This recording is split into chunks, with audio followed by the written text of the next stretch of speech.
Oh, we will. Are we re-adjourned? We're reconvening. We're reconvening. Yeah. So thank you, Mel, for joining us. You're a regular face here at the Port of Port Angeles. We appreciate your input and your interest, and very much appreciate you applying for the Port Commissioner position in District 2. So this is going to be, we're going to conduct this interview in fewer than 45 minutes, or 45 minutes. And so the first item will give you about 5 minutes to answer that, and then if we allocate about 3 minutes per question, then we end up with enough time at the end for Connie, if she has any follow-up questions, or if I have any follow-up questions, not just on the questions that you're responding to verbally today, but also from your application. If either of us had any follow-up questions there, we would, we'd have that opportunity to ask that at that time. And then lastly, Connie has one question that she's asked each of the 6 applicants today, and I have 2, and so we will ask those questions that are not on this list. And just for your information, Mr. Brent Berry had informed us, and I think we all forgot that he had in an email, that he was going to be on vacation until March 5th, so we will interview him on Tuesday is the expectation, and then we will likely, the plan right now is announce who we will select a week from today. So just letting you know that's the plan going forward here. So any questions? No. Okay, if not, Connie, I'll let you take it away. So the very first question is to ask you to tell us in 5 minutes or less what your message would be on the campaign trail. Well, to start with, I'm familiar with the port. I've been here for 20 years, and I've been watching the port for 20 years. I've been a port tenant for, I believe, 20 years as well. Mostly my association has been with the airport. However, I have been interested in other issues, specifically those relating to the economic development relationship with the port and how it can affect the community at large. I was Len Biles' campaign manager when he ran for port commissioner, and the issue then was developing the topside repair industry that was nascent here. And the issue at that time was whether we were going to allow a company primarily in, shall we say, the Oregon, I don't want it, to actually run the ship operation here as it was. As it turns out, that company is running the ship repair operation. Vigor Industries basically runs it now. However, we are primarily a very large topside repair organization. It's been an extremely good thing that happened, and Len was the one who pushed it. Len was also the individual who pushed the other commissioners at the time to allow the sale of the waterfront property so that we would have Westport Marine. Those are 2 very important industries along the waterfront. Those industries literally support a good portion of the community. Other than that, the timber industry has been the largest and probably the most well-known and oldest of all the industries that we have to deal with here. However, it in itself is not going to carry what we basically need here. We need to expand the port's capabilities, specifically with those areas that right now are vacant, and I consider the airport industrial park as basically vacant. The port's done a very good job in continuing what industries that were there or shall we say, have come there, specifically ACTI. And the new composite project that's going on is very good. Looks like it has potential. However, we have to look towards new industries, things that are not here yet. And part of the problem is we don't really analyze, first of all, what we need.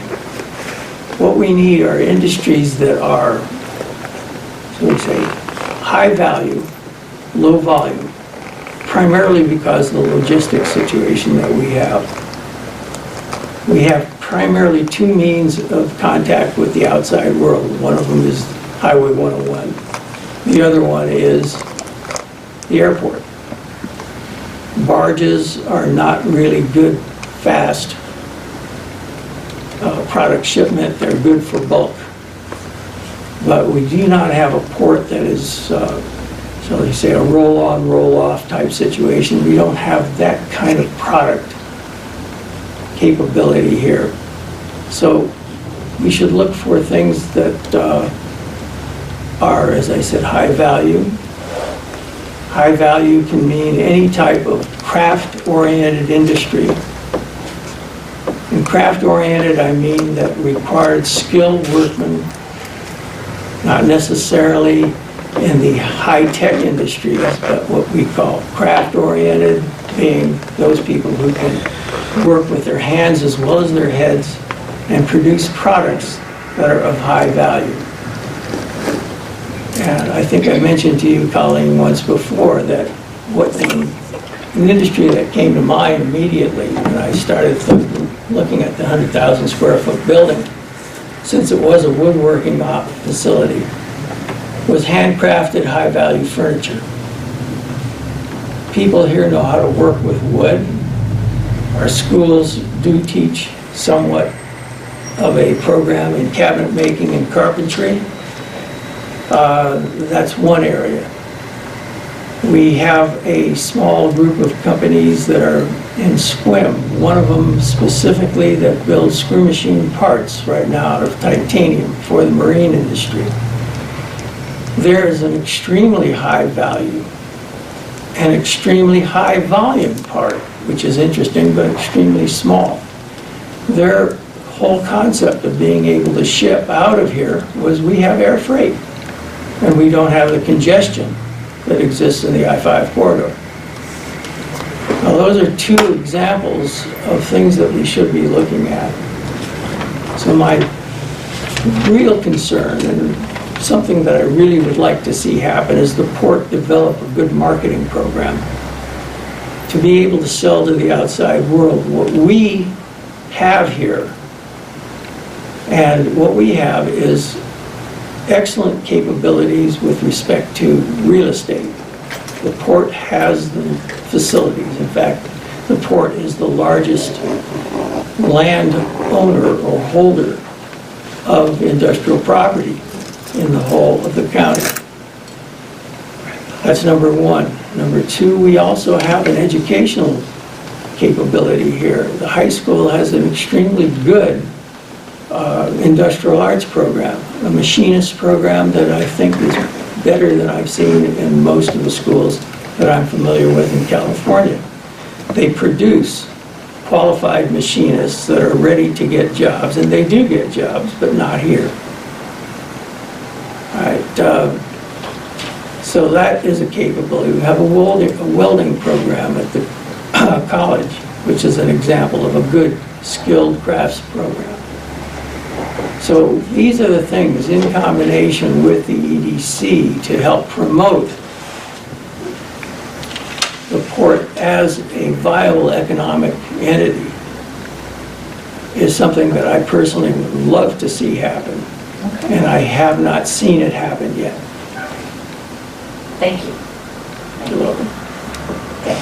So the second question we have is, what port lines of business do you best understand, and which ones are new to you? Well, I fairly well understand the topside repair industry. I understand the what we might call ship repair, namely platypus's operation. I understand boat building. And I also understand the aviation capabilities that we have. The least understanding I have is the timber industry in itself. However, I believe that the port already has a fairly good representation in that area. On the commission, you mean? Yes. It's a well-known, shall we say, the timber industry is a well-known quantity here. The port is set up to deal with it. But it's the one I know the least about. Tell us about the opportunities and challenges that you see for two of the port's lines of business. The challenges are, to begin with, getting businesses to come here. Opportunities, I think I've mentioned in what my extemporaneous address was. We have facility capability, and we have a tremendous capability with respect to potential employers or employment, employees, I should say. What we do have a problem is in effect the marketing of what we have. We haven't been marketing it. And an understanding of the logistics problems that we have. So consequently, when we talk about, shall we say, the marinas, we have a good marina here, but it's very limited in its capability. And I was on the marina committee several years back. It can only handle maximum 50-foot boats. That's it. The turn capability is limited by basically the space between the slips.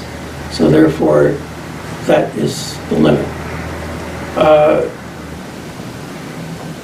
We only have a market that is right here with respect to, and that's been pretty much proven by the studies that were done.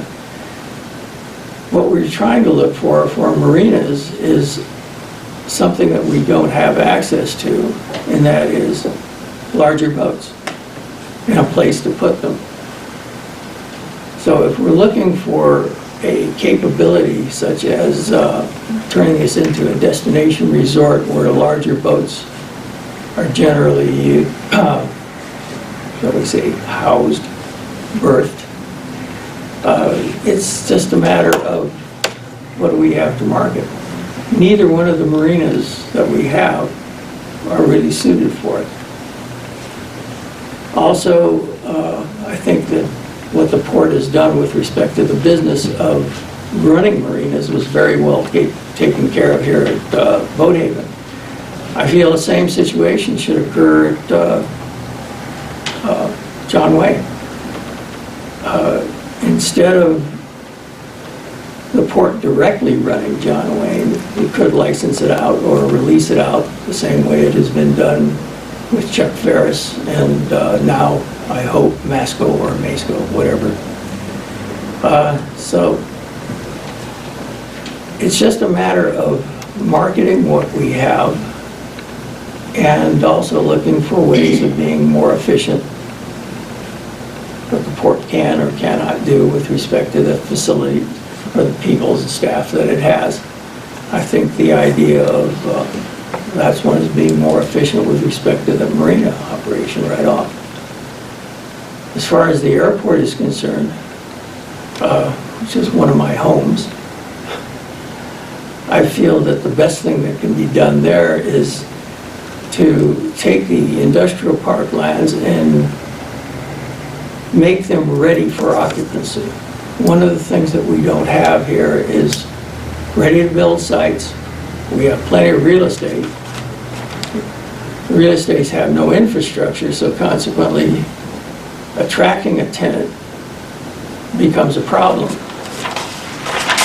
The tenant has been told in the past, you come and we'll make things ready for you, Generally, for getting infrastructure and permitting, et cetera, it takes at least a year. People who want to bring a business here would like to be up and running in 6 months. If they're going to build a building, that's a little bit longer, but generally the same thing. So I believe the port needs a quick build permitting system with the city. The infrastructure is also with the city. There have been several site plans that have already been done by Reed Middleton for the port with respect to some of the industrial park sites. None of that has been accomplished. None of it's been done. Those plans were paid for and nothing was done with them. These are the things that I find that the port has been comparatively lax at doing, and the opportunities to do are there.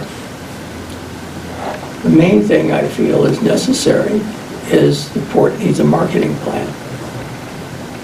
If necessary, it needs to go out and find people who can produce that marketing plan. I think that's about it. How are we doing on time? Okay. Okay. So number 4, do you see a current weakness in the way the port operates? And if so, what would you do to change it? I just mentioned it. Okay. That I don't think the port does a good enough job of marketing its own facilities. Okay. And what I do about it is there are people in this community that have capabilities that are far in excess of any of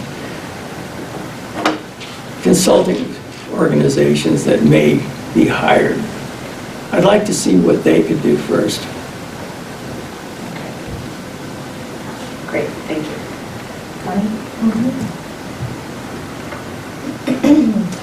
What do you consider to be the most challenging aspect when dealing with the public? The most challenging aspect is getting your ideas across. And that is open discussion is the best way, but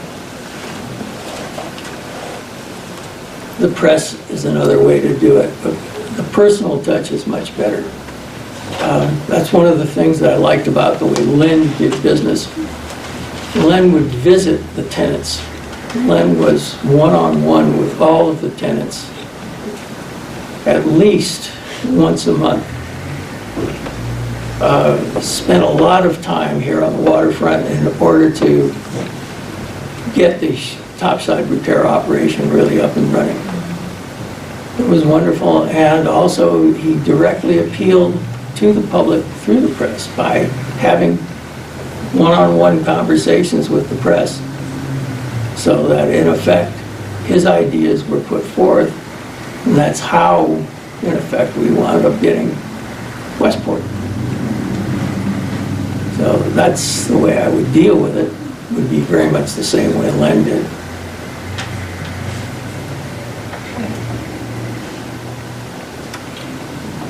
What do you see as customer service policies and goals for our stakeholders and tenants? So this is about customer service. Since I'm a customer,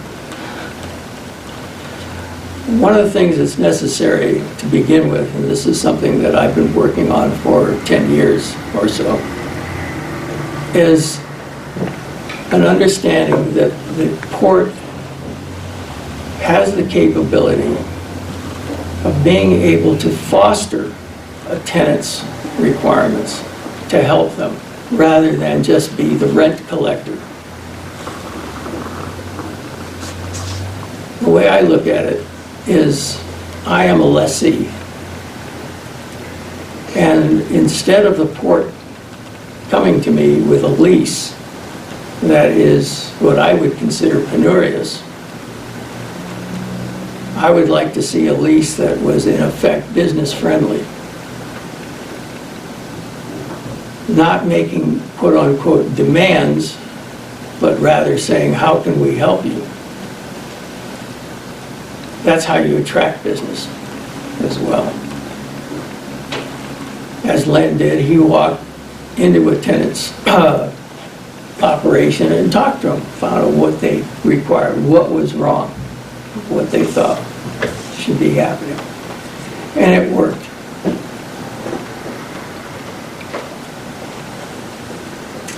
Okay, what policy and procedure topics would you be most interested in exploring if you were appointed? Primary economic development. I really think that the port really is the primary engine for economic development in this area. It has the facilities, it has the land, it has the things that are necessary to attract business. So consequently, I'm looking at how do I attract business here? I've given some thought to it already, and I've had discussions with Bill Greenwood with respect to how he would go about doing it, what his thoughts are, and I think we agree pretty much on what could be done. Specifically, as I said, marketing.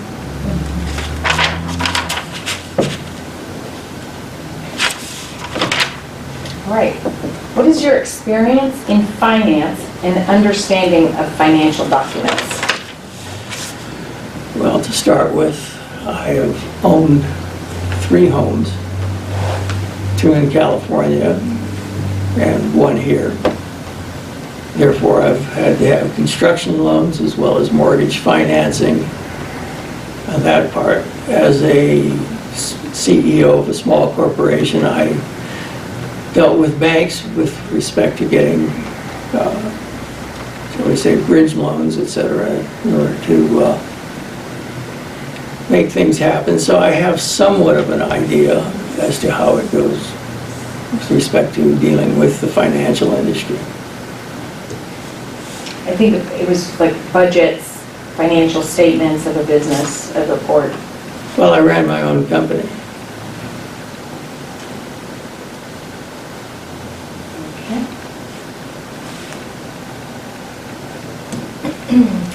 Do you have enough time available for court meetings and other community obligations?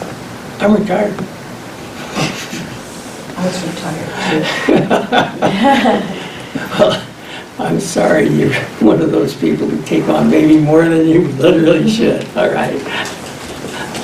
No, I have the time. Thank you. How should the Port Commission, so this is about the commission, how should the Port Commission interface with other public agencies and organizations?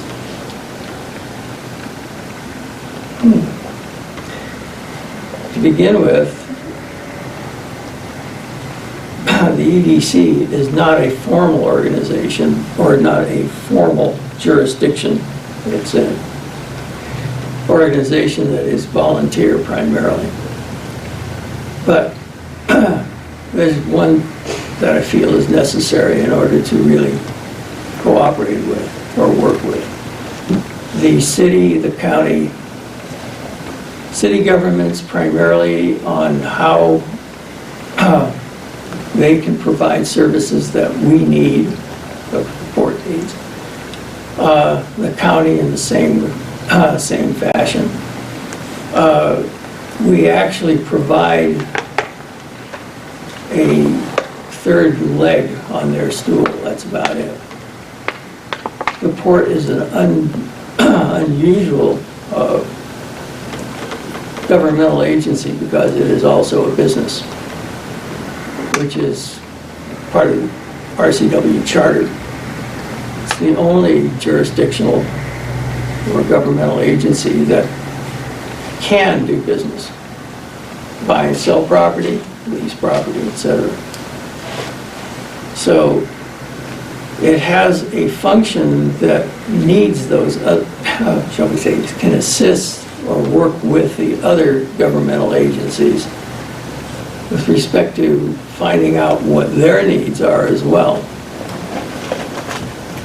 Right now, we have a little situation that goes between the airport and the city. It's called the trees. The way that was handled, I think the port could have done a better job in getting the city to cooperate earlier on, and avoiding what has happened since, and consequently costing more money and more time. The port did not really promote the issue, didn't publicize what was going on well enough so that the people in the community at first objected. After it was explained to some of them, specifically those that lived just on the east side of the park, they came to realize that it wasn't something that was going to hurt them, it would be of help. But by that time, the city had come up with a proposal that the FAA wasn't going to buy.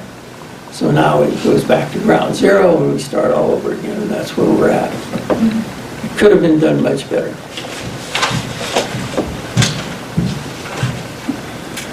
Okay, thinking back to past life experiences when you made an important decision, tell us about a decision you made that you later regretted and what you learned from that experience.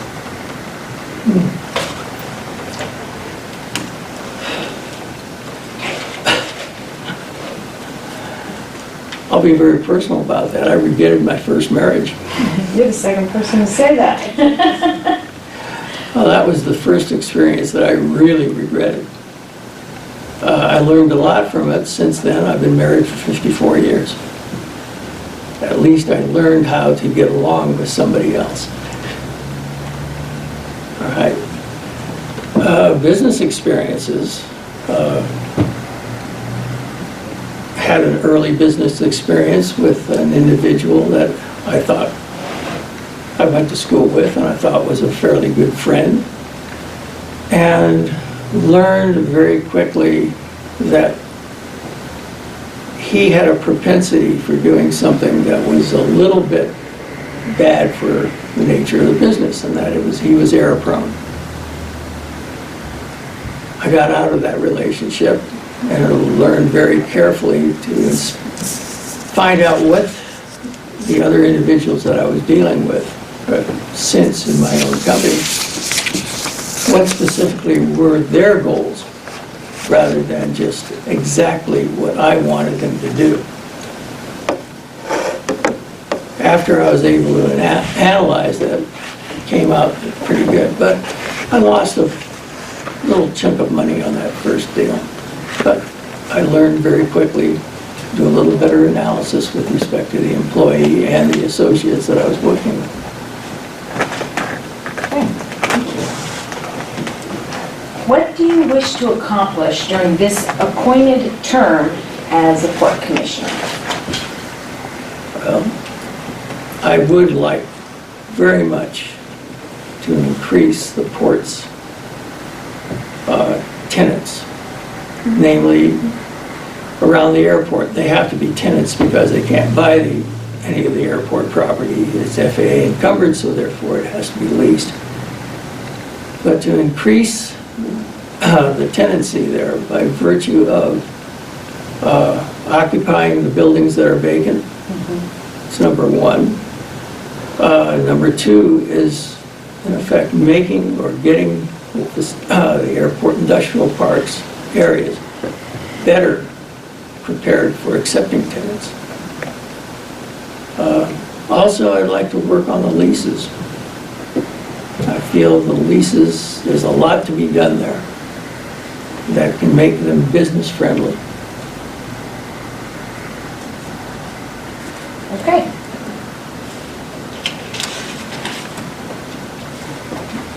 So now, do you have any follow-up question, Connie? I'd like to ask a question on your very last statement here. There's a lot to be done on the leases to make them business friendly. Give me one or two thoughts on that. The lease, at least our lease, and I know that several other tenants having the same lease, was originally designed to be a lessee of a part of a building, like a snacks stand or a gift shop or something of that nature, which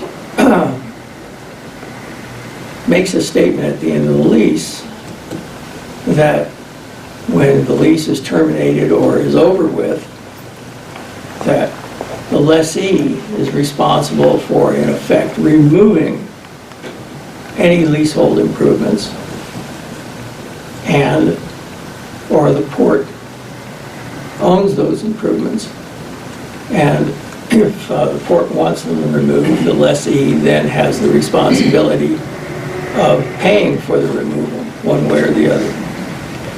Well, that's fine if you're in that kind of a situation, but what if you're a lessee that builds a whole building, which is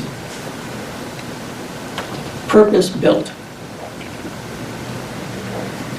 What happens then is the port then gets a free building. The ability to sell that building is encumbered by a clause that says it reverts to the port's ownership. To be able to get financing to run a business or to do anything within that structure is next to impossible to do. In fact, we have several people who cannot get financing, but they would want to buy into, for instance, our condo association. That's a problem. It literally keeps business away. So, to begin with, the leases are we leasing vacant land? Or are we leasing a building, a part of a building? So the leases have to start from ground up and start as being business friendly. Look, I'm more than willing to sell our condo association to the port, more than willing to, at an appraised value at the end of the lease. Or I'd be very glad to negotiate a new lease. But to have that sitting there as a clause in the lease literally tells business to go away. And it makes it very difficult, unless you have cash in hand, to do any business.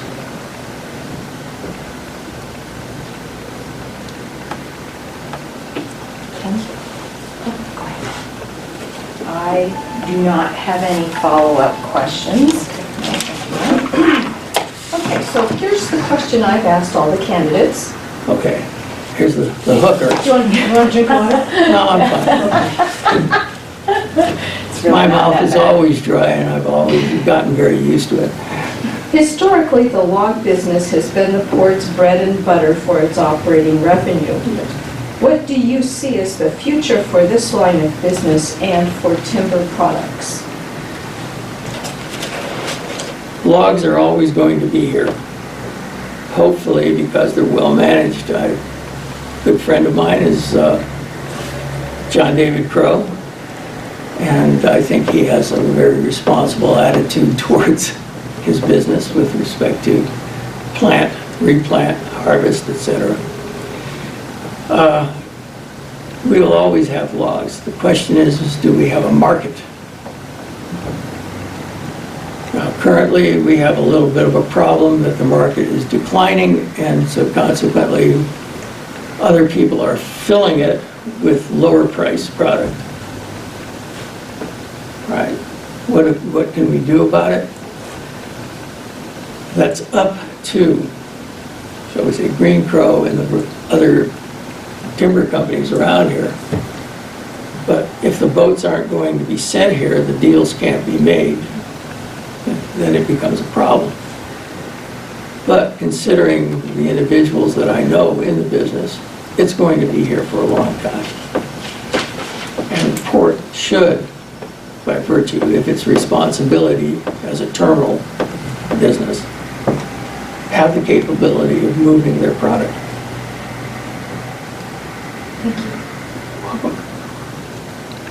Okay, so I have a two-part question and then followed by a simple yes or no. So this two-part addresses your experience and then your philosophy. So please share your experience in evaluating risk in a contract. What's your philosophy? No, Siri. This happens all the time. I start talking and somehow my phone starts recording me. Anyway, what's your philosophy in evaluating risk versus new opportunity and our mission to grow our economy? So I'm asking about your experience and then also your philosophy about risk. Well, I ran a business which is in itself a risk. The nature of the business was a consulting engineering firm, design and engineering. The problem is how do you expand a company of that nature since you are not selling a product, you are selling a service. So the evaluation then was to convince banks or other lending institutions so that I could expand an operation or lease a bigger building or whatever it was, that the service was in effect basically sound financially, and I had a decent business history. So I understand the nature of that. Okay. Now, as far as the personal philosophy is concerned, I operate on a very simple golden rule philosophy: do unto others as you would have them do unto you. Now, sometimes it doesn't work too well in business, but I found it works fairly well personally because it builds respect. And my clients respected me, and I had them for many years. I sold the business to 2 of my employees and left. They kept it going, and I helped them for several years afterwards. But the whole concept is, if you're going to provide a product or a service to anybody, you want to be able to come back to that individual and ask them to buy again. And if they're not going to buy again because you've given them a raw deal, that's it. So it's do unto others. Treat your clients the way you would generally want to be treated. So how do you evaluate that in a contract? When you're looking at a contract and if you were the port? Okay. That's the toughie, because then again, the port has specific obligations to survive itself. It is a service in itself. So therefore, your part, or the port's part of the contract, has to be to protect its interests with respect to, so to say, the amount of money it's going to charge for the piece of real estate or the facility. So it's protecting one's interests, but at the same time, not, this is difficult because I'm going through this right now, not expecting anything from the port that in effect would become a gift. And I understand the whole concept of gifting with respect to contracts with the port, etc. All I'm looking for is what is known as a fair deal. Okay, it's hard to define a fair deal. It is, am I getting serviced the way I feel is good for my purposes, and is the port not giving me anything other than what the port is, shall we say, within its capability to give and still provide the services that it's supposed to. For instance, in our lease right now, it says that we are supposed to provide our own trash and our own water and our own power, etc. When we set up our buildings, we set up to do that. Every one of our tenants, or not tenants, partners, in the situation provides its own trash. Now, the port, reading that in the lease, just not too long ago, came up and said, you're not, we're going to charge you $17.50 a month per building for trash. And I said, we don't use your trash system. Why should we pay for it? We provide our own service. The other thing was water. We built our buildings. We put in, building number 1, we put in a water system. Building number 2, we put in a water system. The first building was metered because we thought we were having to meter it. As far as we're concerned, that's exactly what's supposed to happen. The city came back and told us you don't have to meter your water, the port's already paying for it. So it was our knowledge at that time that the port was paying for the water. Nobody was billing us for it. But then all of a sudden, you're going to get billed for water. Now, we don't mind shall we say, having those issues put in a lease because it affects, but if it's going to be looked upon as being a bone of contention, as it is, it costs the port more to read the meter than it does for the water that we're using.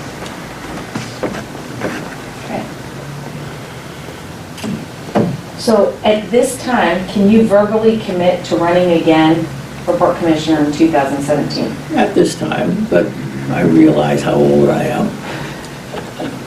I'm probably the oldest one who's being interviewed for this position.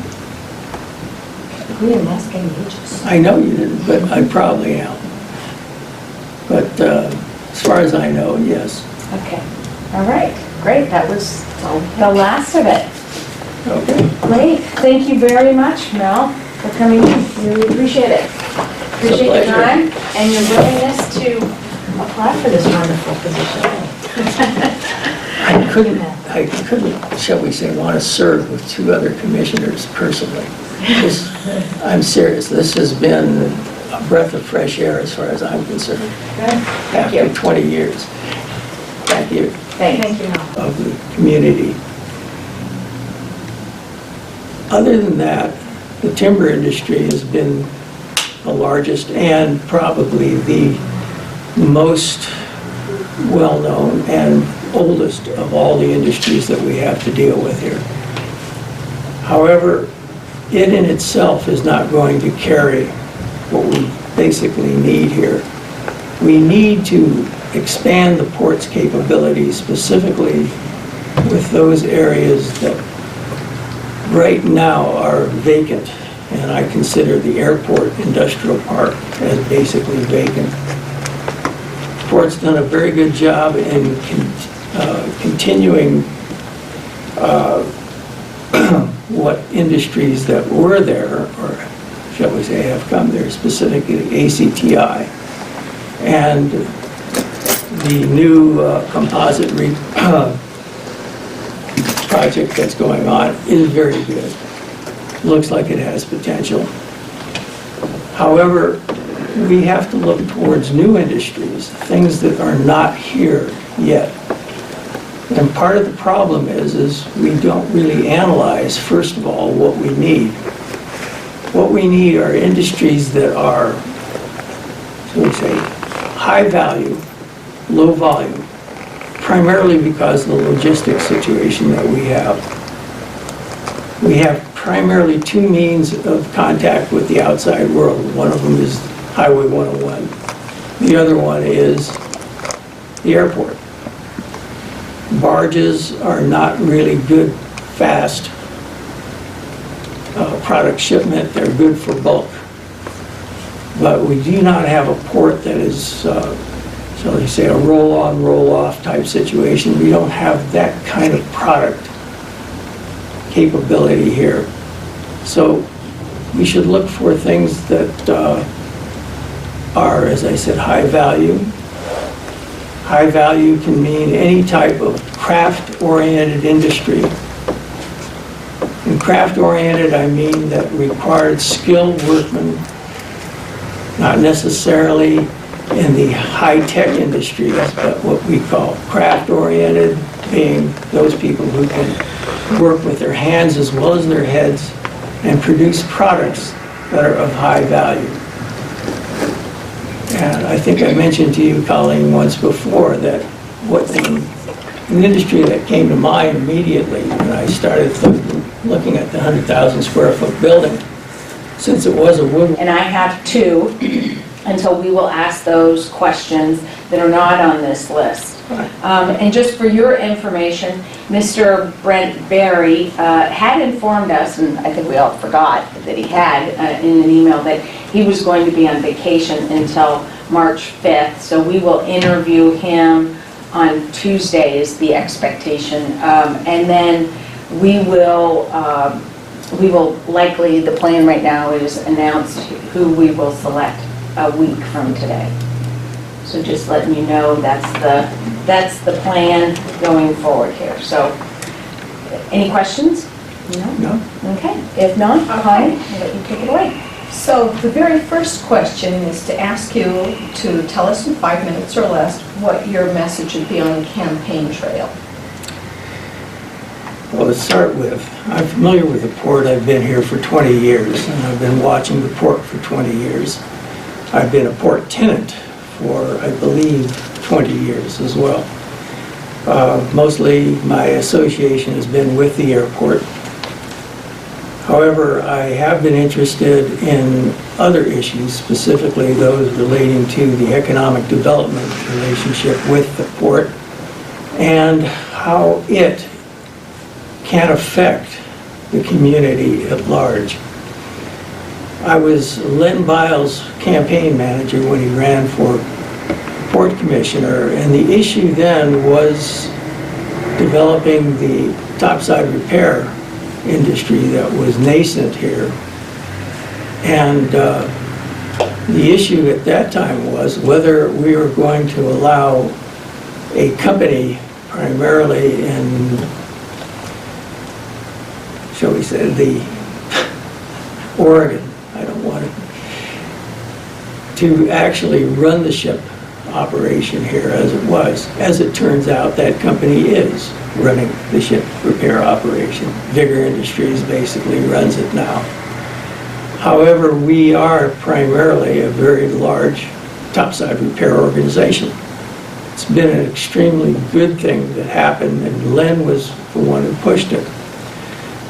Len was also the individual who pushed the other commissioners at the time to allow the sale of the waterfront property so that we would have Westport Marine. Those are two very important industries along the waterfront.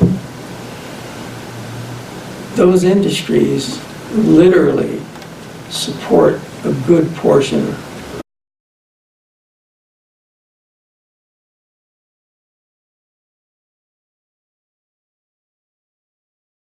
Oh, we will. Are we readjourned? We're reconvening. We're reconvening. Yeah. So thank you, Mel, for joining us. You're a regular face here at the Port of Port Angeles. We appreciate your input and your interest, and very much appreciate you applying for the Port Commissioner position in District 2. So this is going to be we're going to conduct this interview in fewer than 45 minutes, or 45 minutes.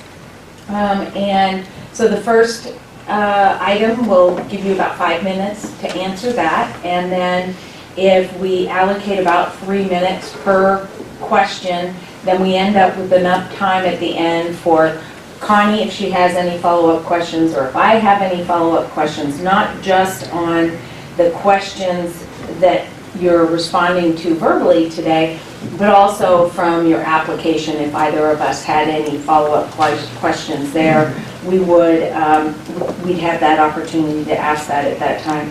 And then lastly, Connie has one question that she's asked each of the 6 applicants today,